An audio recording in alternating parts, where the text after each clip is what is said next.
જય શ્રી રામ, જય હનુમાન. મંગળવારનો પવિત્ર દિવસ. આ દિવસ સમર્પિત છે પરાક્રમ, ભક્તિ અને શક્તિના પ્રતીક હનુમાનજીને.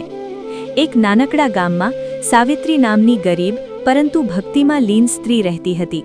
તે દર મંગળવારે ઉપવાસ રાખતી, વહેલી સવારે ઉઠીને સ્નાન કરીને દીવો પ્રગટાવતી અને હનુમાન ચાલીસાનો પાઠ કરતી. ઘરમાં ગરીબી હતી, ક્યારેક તો ભોજન માટે પણ પૂરતું અનાજ નહોતું, પણ તેની શ્રદ્ધા ક્યારેય ઓછી નહોતી પડી. ગામના લોકો મજાક કરતા, ફક્ત ઉપવાસથી શું મળશે? પણ સાવિત્રી હંમેશા સ્મિત કરતી અને કહેતી, મારા બજરંગબલી મારા પર કૃપા જરૂર કરશે. એક દિવસ મંગળવારની સાંજે જ્યારે તે પૂજા કરી રહી હતી, ત્યારે એક વૃદ્ધ સાધુ તેના દરવાજા પર આવ્યા. સાધુએ નમ્ર અવાજમાં કહ્યું, માતા, થોડું ભોજન મળશે?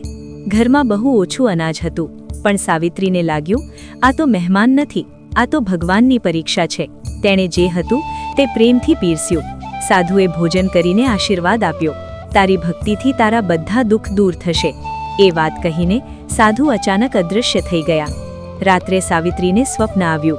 તેમાં તેજસ્વી સ્વરૂપે હનુમાનજી દર્શન આપતા કહેતા હતા, માતા, હું તારી ભક્તિથી પ્રસન્ન છું, કાલથી તારા જીવનમાં સુખ આવશે. સવારે ઉઠતા જ ચમત્કાર થયો. તેના પતિને સારી નોકરી મળી ગઈ, ઘરમાં સમૃદ્ધિ આવવા લાગી. ગામના લોકો આશ્ચર્યચકિત રહી ગયા. સાવિત્રીને સમજાઈ ગયું, આ ચમત્કાર નથી, આ તો શ્રદ્ધા અને નિસ્વાર્થ ભક્તિનું ફળ છે. મંગળવારનો ઉપવાસ માત્ર ભૂખ્યો રહેવાનો નથી, પણ મનથી શુદ્ધ થવાનો દિવસ છે. દાન, સેવા અને સચ્ચા વિશ્વાસથી હનુમાનજીની કૃપા જરૂર વરસે છે. તો મિત્રો, જો તમે પણ મુશ્કેલીમાં હો તો નિરાશ ન થશો. મંગળવારે ભક્તિપૂર્વક જય શ્રી રામ અને જય હનુમાન બોલો અને દિલથી પ્રાર્થના કરો. વિશ્વાસ રાખો, બજરંગબલી તમને ક્યારેય એકલા નહીં છોડે.